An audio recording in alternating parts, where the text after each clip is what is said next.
In Book 11 of Homer's Odyssey, Odysseus and his crew sail to Cimmeria, a land of perpetual darkness where the entrance to Hades is.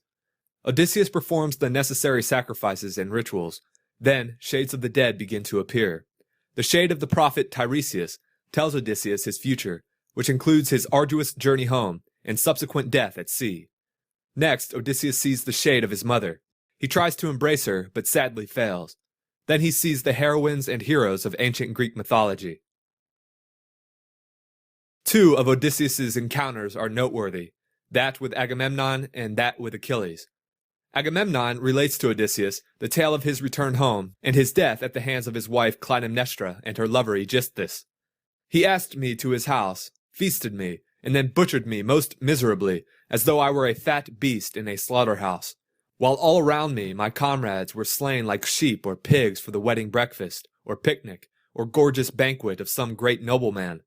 You must have seen numbers of men killed either in a general engagement or in a single combat, but you never saw anything so truly pitiable as the way in which we fell in that cloister, with the mixing bowl and the loaded tables lying all about, and the ground reeking with our blood.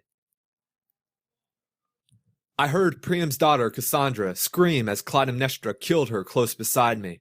I lay dying upon the earth with the sword in my body, and raised my hands to kill the slut of a murderess, but she slipped away from me. She would not even close my lips nor my eyes when I was dying, for there is nothing in this world so cruel and so shameless as a woman when she has fallen into such guilt as hers was. Fancy murdering her own husband.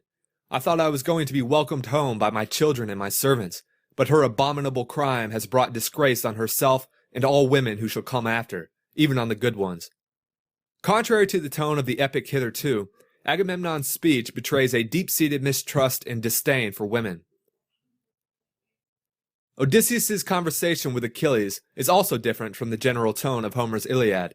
Odysseus hails Achilles as the most fortunate man to ever live, and as the king of the dead.